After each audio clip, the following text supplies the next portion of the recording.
잘 그런 표현을 안 쓰지만 우리나라 사람들이 옛날에 인사를 할 때 길거리에서 마주치면 제일 먼저 하는 말이 무슨 말이었냐면 밥 먹었냐 했어요. 밥 먹었나? 요새 밥 먹고 다니냐? 그런 이유가 왜 그렇죠? 왜 조선 시대부터 참 가난하게 살아서 밥 먹기가 힘들고 흥미를 잊기가 힘들었기 때문에 사람들이 만날 때 뭐라 그러죠? 밥 먹었냐?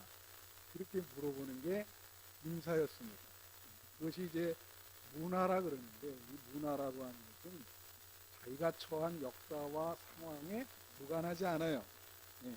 근데 이스라엘 사람들은 만나면 뭐라고 인사하냐면 샬롬이라고 인사합니다.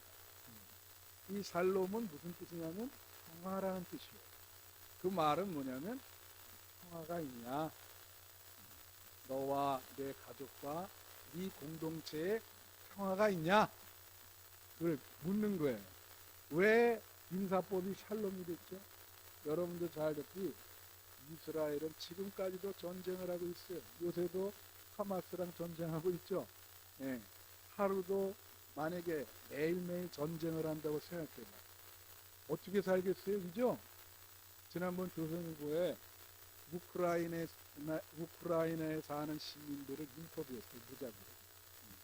그 기사가 쫙 읽어보니까 그들이 한결같이 얘기하는 게 뭐냐면은 폭탄이 언제 떨어질지 모른다는 거예요. 그래서 일상생활을 영위해야 되는데 어떤 마음이 드냐면 자기가 지금 낭떠러지 위에 올라가 있다. 그래서 언제라도 여기서 떨어질 것이다. 그런 생각 속에 하루하루를 살아간다는 거예요. 그죠? 지옥이죠, 지옥. 그렇게 긴장된 불안한 마음으로 어떻게 살아갈 수가 있겠어요? 그러면서 하는 말이 하여튼 어찌됐든 전쟁이 빨리 끝나기를 원합니다. 근데 이스라엘은 몇천 년 동안 이러한 전쟁 상황이 이어지고 오는 거예요. 그러니까 그들의 인사법이 샬롬. 그죠? 이스라엘 백성들은요 하루에 100번 이상 샬롬이라는 말을 외칩니다. 집에서도 가족들과 샬롬, 평화가 있냐. 여러분 샬롬이라는 말의 정확한 의미는 뭐냐면 하나님이 말씀으로 너에게 평화를 주시기를 원하노라. 그런 뜻이에요. 여러분 잘 아시다시피 이스라엘은 중심에 하나님의 말씀이 있죠. 우리 기독교의 중심도 말씀이 있잖아요. 그죠? 그러니까 샬롬에도 그 안에 말씀의 의미가 있어요. 말씀으로 너에게 평화가 있기를 원한다. 이 어려운 상황에서 말씀을 잘 듣고 읽고 말씀을 지키면 평화롭게 될 것이다. 그런 거죠. 여러분, 제가 어느 목사님이 뭐 여러분 어저께 참석한 분들은 다 알겠지만 말씀을 설교를 하시는데 그런 표현을 쓰시더라고요. 뭐냐면 좀 과장을 해서라도 설교는 필요가 없다. 그러면서 그냥 성경 하나만 갖고 읽으면 되지 무슨 설교가 필요가 있나. 와우. 저는 거기에 엄청나게 시험을 받았어요. 아니 어떻게. 그리고 그 목사님이 목회하는 그 흑인이 입상해버렸어요. 어떻게 저런 말을 할 수가 있나. 여러분 예수님도 말씀을 선포하셨죠. 그리고 어떻게 해요? 마태복음 거기 마지막에 보면 너는 세상 끝날 때까지 가서 복음을 전하고 말씀을 가르치고 말씀을 선포하고 제자를 삼으라. 그렇게 얘기를 하셨는데 여러분 이 설교도 전도 비슷한 거예요. 말씀을 가르치고 선포하잖아요. 그죠? 칼바르트라는 분이 말씀의 삼중성이라고 얘기를 했어요. 말씀의 삼중성은 뭐냐면 우선 기록된 성경 말씀, 그 다음에 예수님을 말씀이라 그래요. 왜냐하면 요한복음 1장에 보면 예수님이 육화된 말씀이에요. 로고스가 육신을 입고 오셨어요. 그래서 예수님을 계시된 말씀 그렇게 얘기해요. 그 다음에 또 하나가 선포된 말씀이에요. 이렇게 말씀을 선포를 합니다. 뭐 전도할 때도 얘기하고 복음을 이야기해요. 그러면 기록된 말씀과 육화된 계시된 말씀과 이런 선포된 말씀은 분리될 수 없어요. 그죠? 그래서 성경에 어떻게 말씀만 읽습니까? 말씀은 읽고 듣고 행동으로 옮겨야 되는 거예요. 할렐루야. 아니 그거를 말씀만 읽으면 되니까 말이 안 되는. 그러면 아니 목회자들이 매주 이거 얼마나 이게 부담되는지 아세요? 이 말씀을 준비하고 이렇게 하는 게. 그래서 샬롬의 의미가 그게 있는 거예요. 여러분의 상황이 어려울 때 평화가 없잖아요. 그럼 샬롬의 의미가 뭐가 있다고요? 하나님의 말씀으로 너에게 평화가 임하기를 원한다. 그거예요. 말씀이 문제를 해결해 주시고 평화를 주신다는 거죠. 그래서 이 샬롬의 의미 중에는 그 말씀의 의미가 같이 있기 때문에 무슨 의미가 있냐면 말씀은 완전하다. 빛을 발하다. 말씀이 빛을 발하는 거예요. 어두움에 거한 사람에게 빛을 발하. 그 다음에 판단하다라는 뜻도 있어요. 그래서 우리가 여러분 어려운 문제를 당할 때 솔로몬이 지혜를 달라 그랬죠. 분별력을. 잘 판단하면 어두움에서 나올 수 있는 거예요. 평화롭게 살 수가 있는 거라고. 전쟁도 일어나지 않고. 그래서 이 하나님의 말씀이 중요한 거예요. 이것이 샬롬은 어떤 샬롬이냐? 하나님은 말씀으로 샬롬을 주시기를 바랍니다. 이 성경에 보면은 이 샬롬의 의미가 몇 가지가 있어요. 그래서 오늘은 그 몇 가지를 여러분에게 말씀을 드리고 은혜를 나누려고 합니다. 첫째는 외면적인 샬롬이, 여기 환경적, 외형적 평화라 그렇게 얘기했어요.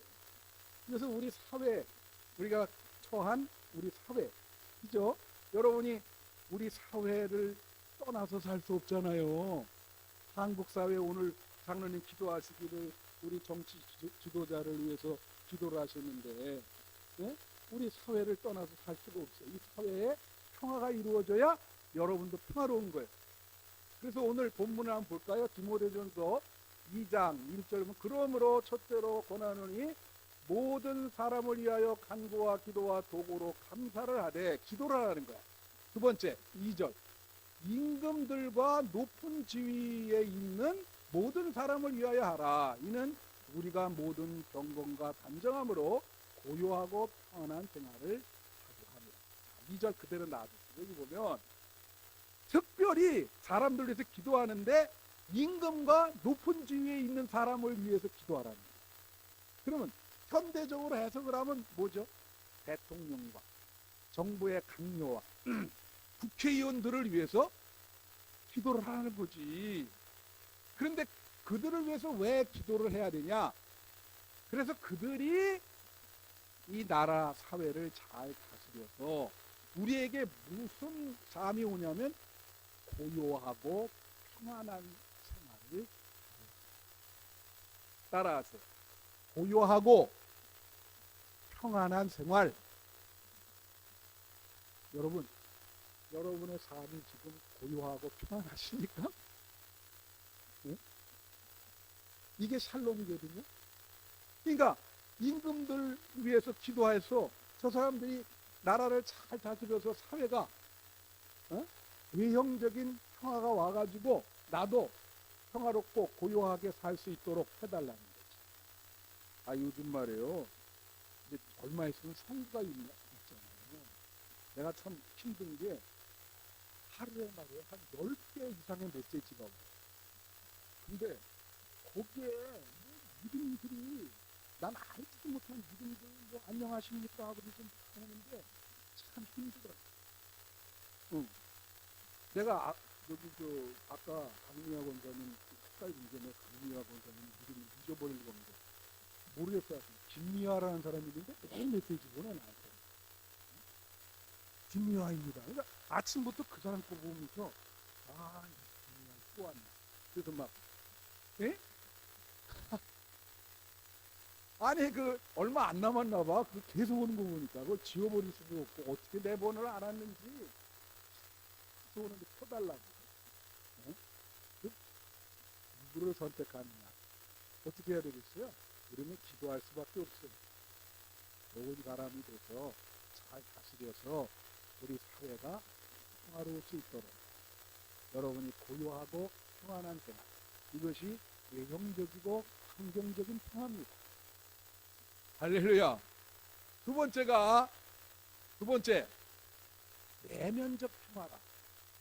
내면적 평화는 뭐냐면 마음이 평안한 거예요. 이거 샬롬이에요. 이거. 자, 여러분에게 묻겠어요. 여러분 지금 앉아서 예배 드리는데 예배 드릴 때 마음이 평안하십니까? 요즘 일상생활하는 동안 마음이 불편하세요? 평안하세요? 이게 샬롬이에요. 네 마음, 샬롬으로 인사하는 거는 네 마음에 평안이 있기를 원한다. 그죠? 자, 보세요. 요한복음 14장 27절에 보면 예수님이 뭐라고 얘기하냐면 평안을 너희에게 끼치노니 곧 나의 평안을 너희에게 주노라. 내가 너희에게 주는 것은 세상에 주는 것 같지 아니하니라. 너희는 마음에 근심하지도 말고 그랬어요. 자, 이걸 잘 보세요. 예수님이 지금 이렇게 얘기하면은 여러분이 예수 그리스도를 믿게 될 때, 자 여기 예수 그리스도를 믿으시죠? 그러면 제일 먼저 예수님이 여러분에게 주는 것이 마음의 평안이라는 선물입니다. 근데 그래서 만약에 여러분이 마음이 지금 여기 보세요. 뭐라냐면 내가 너에게 평안을 주는데 이건 세상이 주는 것 같지 않아요. 세상이 뭐 돈이라든가 뭐 나에게 주는 거 있잖아요. 그런 거랑은 그게 아니다는 거예요. 그러면서 뭐라 그래요? 근심하지도 말고 두려워하지도 말고 내가 너에게 평안을 주는데 나를 믿는데 왜 근심하고 두려워? 그래서 예수님이 그런 말씀하시죠.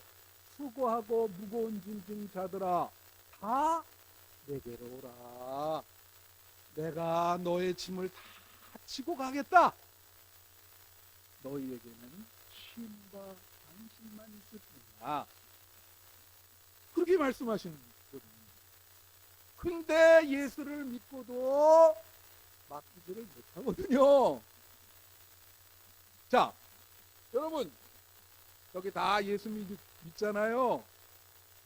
마음이 평안하셔야 되는데 만약에 마음이 불편하신 분이 계시면 예수를 잘못 믿는 겁니다.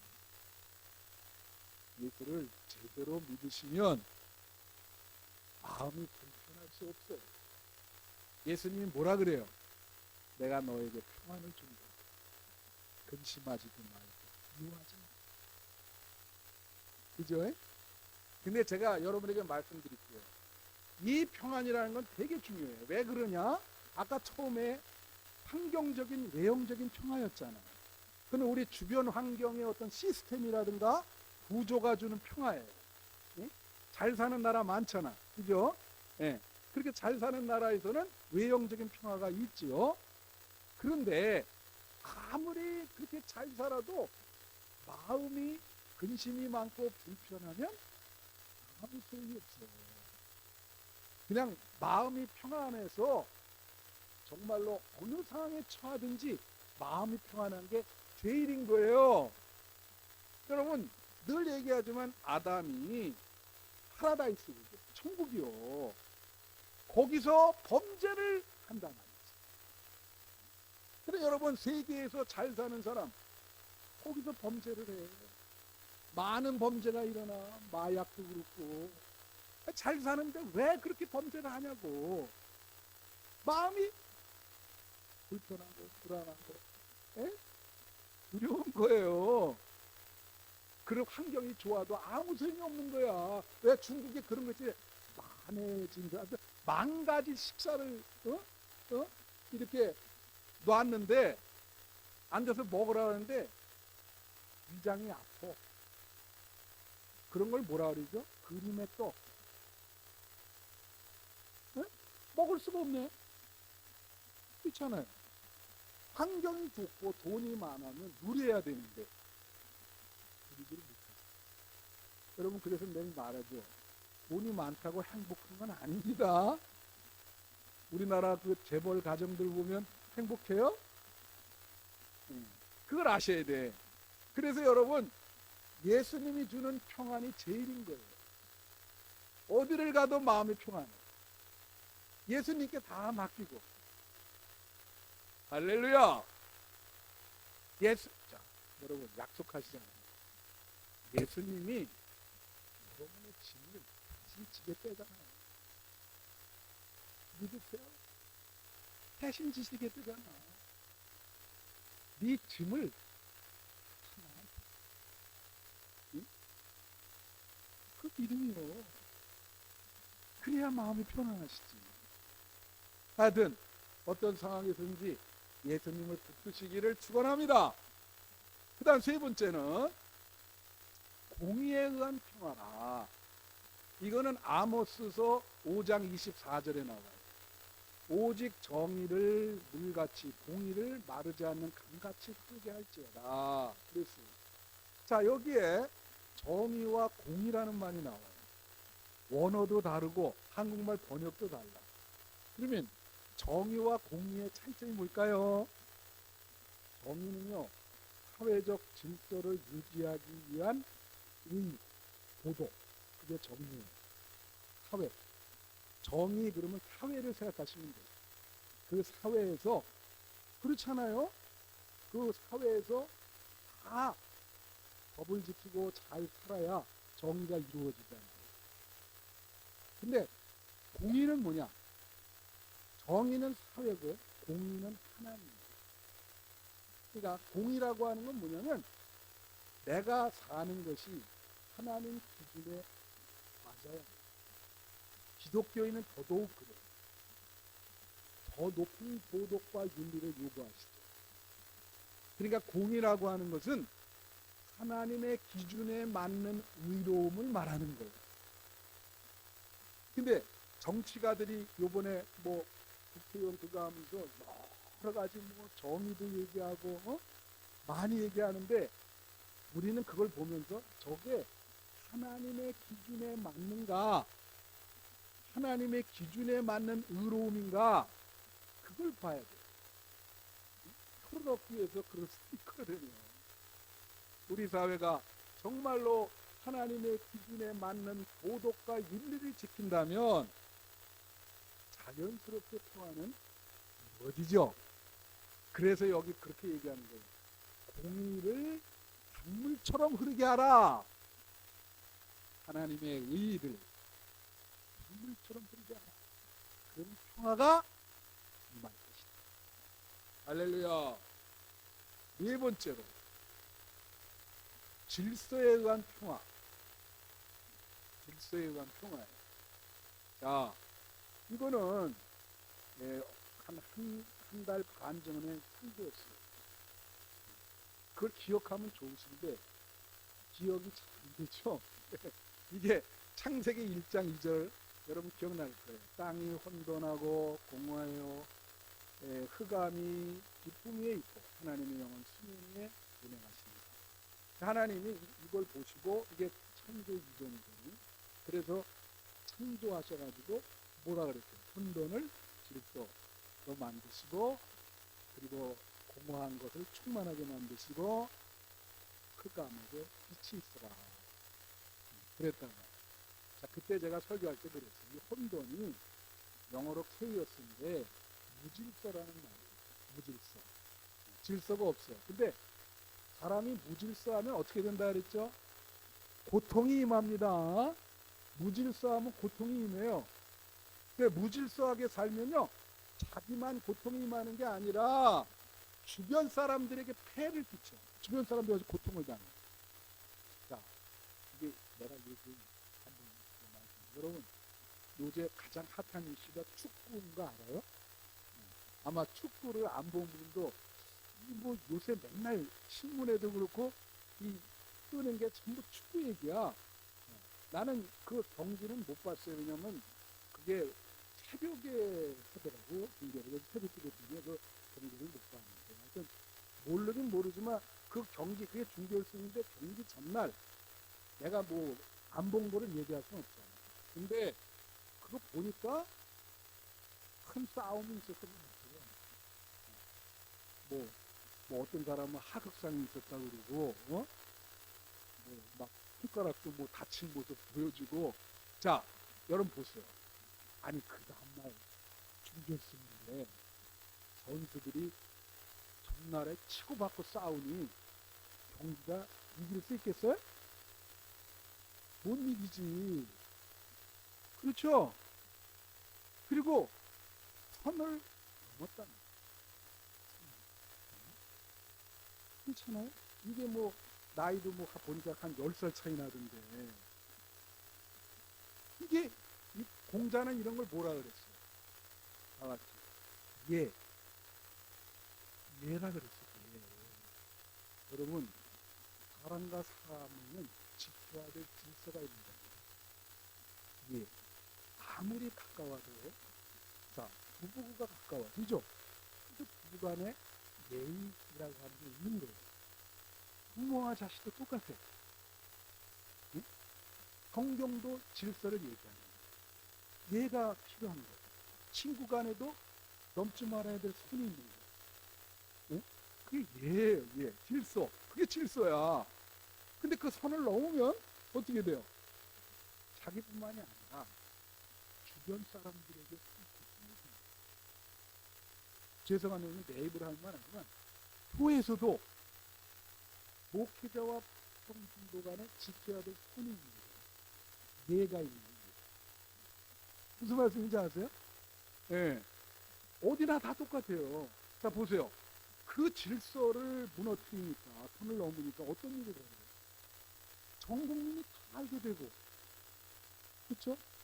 축구는 지게 되고 그리고 지금 감독이 경질됐죠. 뭐 그 사람 뭐 실력 그건 난 잘 모르는데 하여튼 뭐 경질됐어요. 그리고 그런 사람을 감독으로 끌고 왔다고 또 축구협회장을 누가 고소를 했어요. 그리고 난리예요. 모든 임원들 다 사퇴하라. 이런 걸 뭐라 그러니까 다 같이 일파만파 한 사람이 질서를 안 지키고 살면 자기뿐만이 아니라 이렇게 많은 사람들에게 고통을 줍니다. 전 국민에게는 어떤 고통을 줬죠? 그 경계의 짐으로 자기가 저하됐어요. 어떤 사람이 그날 기분 나빠서 강아지 배 걷어차가지고 강아지는 왜 배를 걷어차요? 개도 질서를 안 지켜가지고 고통을 당하잖아요.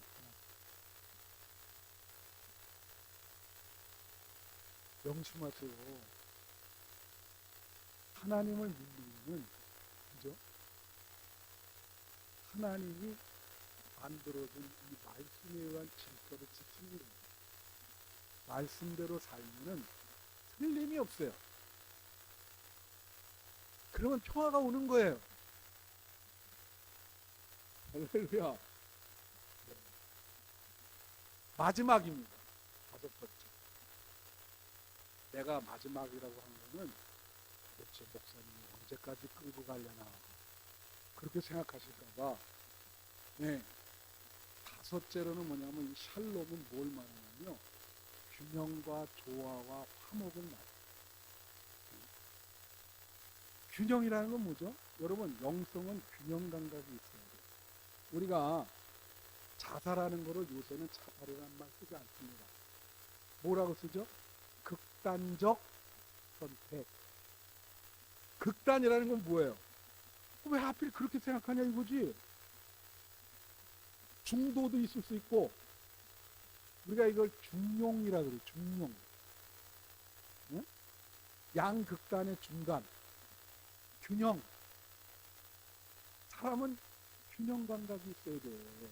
파도 탈 때 이렇게 균형 잡잖아요. 안 쓰러지려고 서핑할 때 여러분 그런 균형이 있어야 평화가 임하는 겁니다. 여러분 마음의 평화도 임하고 예?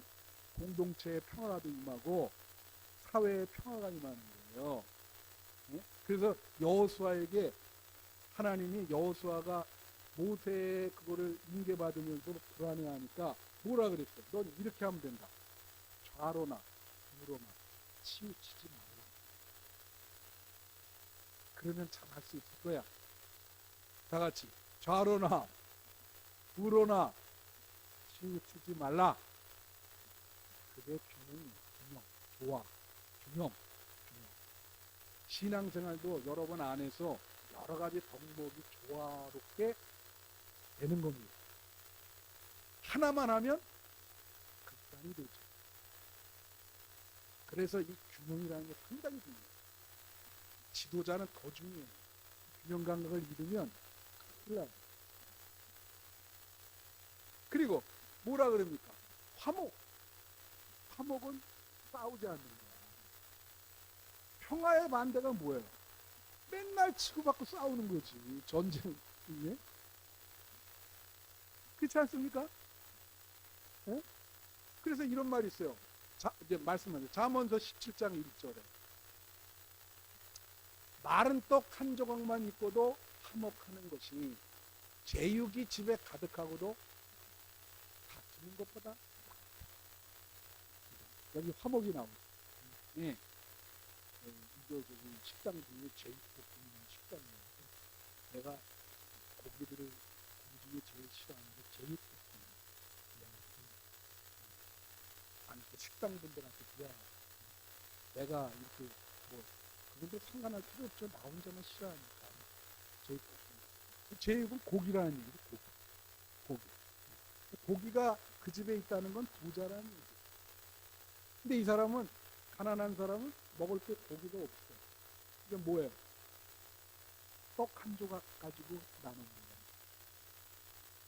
근데 서로 사랑하고 화목해. 행복해. 이 집은 고기가 맨날 넘쳐나는데 맨날 치고받고 싸우는 거예요. 여러분, 자, 여러분 여기 다 가정하세요. 부부가 맨날 예수를 믿는데 맨날 치고받고 싸워요. 여러분, 우리가 가정천국을 이루자 그러잖아요. 예수를 믿는 가정은 천국이란 뜻이거든. 가정천국을 이루자. 응?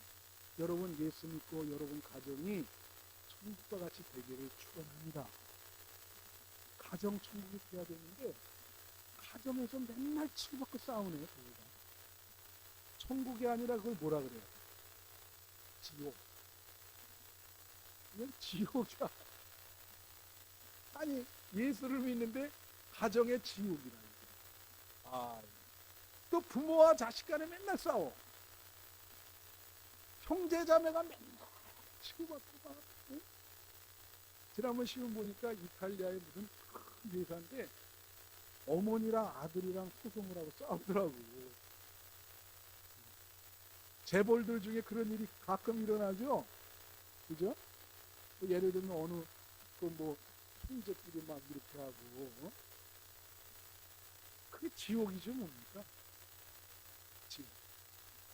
교회도요. 교회가 천국이잖아요. 한 발은 천국, 한 발은 지상. 이게 교회. 여러분은 이 교회는요 천국의 입구입니다. 입구. 그 앞에 네? 지금 수문장 베드로가 보이세요? 베드로가 그렇게 지금 근데 천국의 입구라. 우리가 맨날 예배 드리는 게 축제거든. 천국을 미리 경험하는 거예요. 그런데 교회 와서 맨날 치고받고 싸우네. 그럼 뭐야 이게? 교회가 지옥이야. 그렇지 않아요? 어떤 분들 그러더라고. 막 매일 싸우는 교회 그 자녀들이 뭐냐면 교회는 진짜 가기 싫다는 거예요. 그런 인상을 교회가 천국입니다. 버스 타고 가는데 그 승객들이 싸우니까 어떤 분이 소리를 지르면서 싸울래면 교회 가서 싸워 이놈들아. 분위기도 어떤 말이죠. 이제 말씀 마치는데, 자, 평화는 화목한 거죠? 여러분 가정이 싸우지 않죠? 대답을 왜 안 하죠? 아니 싸우지 않아야 그게 평화라니까. 화목. 어떤 목사님이 교회가 매일 싸우고, 그래서 새해 돼가지고 하나님께 이 미래상에서 기도를 합니다. 하나님 어떻게 하면 좋겠어요? 천국과 같은 이 교회가 이렇게 싸우니 하나님 해결해 주세요. 그랬더니 하나님이 음성으로 걱정하지 마, 내가 해결해 줄게. 그러더니 그렇게 얘기합니다. 너 일어나서 지금 교인들 없지만 그 공간에 가서 선언을 하라. 빛이 있으라. 무에서 유를 창조하신, 무질서에서 질서, 하나님이 책임져 주십니다. 그래, 그렇게 한 거예요. 교인 아무도 없는데 거기 가운데 서가지고 빛이 있으라. 하나님이 해결해 주신 거야. 할렐루야. 싸우면요, 인간이 해결이 안 돼요. 특별히 교회 싸움은 아주 새심줄 같아서 해결 안 됩니다. 하나님이 해결해 주셔야 됩니다. 예? 그러니까 하나님이 평화를 주십니다. 그래서 우리 교회도 옛날에 지금은 평화하잖아요. 얼마나 감사해요. 하나님께서 우리 한빛교회에 빛과 평화를 주시기를 축원합니다. 응? 아주 빛이 충만한 교회가 되기를 우리 장로님 기도하십니다. 앞으로 계속 구원하고. 그래서 이게 샬롬이 이렇게 5가지 의미가 있어요. 그래서 만나면 샬롬 그렇게 얘기하는 거예요. 거기에는 화목하고 싸우지 말고 내면적으로도 마음이 평안하고 질서가 있고 공의가 이루어지고 평화가 있기를 바랍니다.